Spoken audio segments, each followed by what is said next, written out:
we actually visit a lot of the country and the beauty of it. And I think that would be something the audience will enjoy, I think.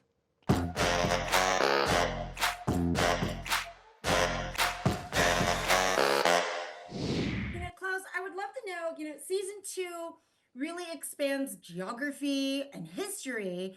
It's from France to Japan to Georgia to Greece. What was the biggest logistical challenge that you faced? And like, how did it end up benefiting the theme of, the origin of this, almost maybe the world's greatest wine? Yeah. So we wanted in season 2 we wanted to bring to the audience something new, exciting, and actually surprise them again. And I think going to Georgia, for example, is something that people would not expect because nobody knows Georgia, or few people know, and few people also know about the origin of wines in Georgia 8,000 years ago. And so that was a way for us to actually, embed that in our drama story. And by going there, also shooting in Georgia for 2 months, we actually visit a lot of the country and the beauty of it. And I think that would be something the audience will enjoy, I think. Sébastien, there are metaphors everywhere in the series. Wine equals legacy and secrets. Using your education, if you could pick a real bottle today to kind of mirror those metaphors, what would it be, and how would you kind of frame it in a scene, if you could? One bottle, only one, huh? My God, Yeah. it's so difficult. If I say one bottle, I mean a lot of wineries and winemakers are going to be angry at me. So, Well, give me several. That would be fine. yeah, I mean, it's more like wine is universal. That's why it was so important to speak about a blind wine. A wine which does not exist in the second season. It's more about you drink. Well, when Camille and Issei drink this wine, it's like a revelation. It speaks to their true selves. It reveals themselves with the best and the worst aspects of their personality. It would be like a fountain of life, and I guess that wine sometimes can be like that, can act like that if you listen to it. Oh, That was a good answer. that was a very good answer. Okay, fine. Without answering the question, that was a very good answer. Yeah, but it's too difficult to say one.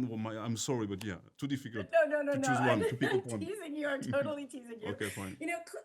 Klaus, this show is, about wine, and it could easily become niche or, too serious for mainstream, which I obviously did not find that to be. But, how do you align, the high stakes treasure hunt, for the rare bottle with the human drama and the human drama between like the siblings and the legacy.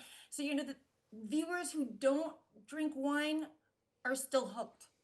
Yeah, I think the heart of the story is the family drama, and that's something that has always been at the center of our thinking when developing the show.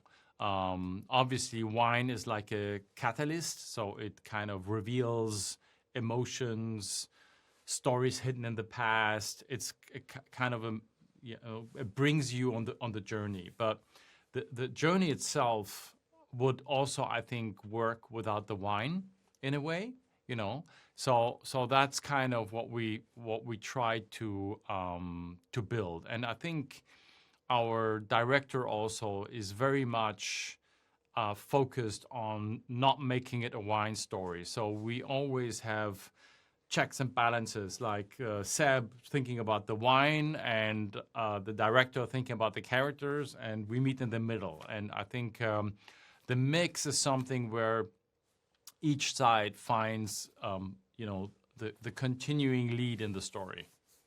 Oh, and season 2, I'm like, my heart is just going in two different directions. Oh, I'm like, what is going on? And I've loved the entire season. Sebastian, you've worked with both Fleur and Tomohisa, and they underwent intensive wine training. I'd love to know, with your experience with them, what was the most sort of like unexpectedly talented moment from each of them that made you think, wow, they get it. Like they really get what wine is about. Yeah, but I think that they get what wine is about when they started to read the script firstly, because the story, they discovered it, and it's quite clear about what wine is about. And then during the trainings, it was technical, just how to swirl a glass or to smell a glass, etc. But now, what I can tell you is that each time we have dinner together or lunch or whatever, Klaus and Tomo and Fleur and I, they are just amazing. They are astonishing me each time. They know much more about wine than I do. They know how to recognize an aroma, and they know how to describe a wine. So that's really amazing, really, honestly. And maybe we can speak about Oded to the director, right? Yeah, so our director, when we started the show, he hated wine. He said, "I'm not interested in wine," and we had a lunch together with some winemakers in the south where we were shooting, and the winemaker knew that he didn't like wine, and he brought a white wine, and he said, "Drink this one," and he drank it, and suddenly he said, "Wow, this is the first wine I actually love." And he changed his attitude since. So it's been a real trigger. Mission accomplished.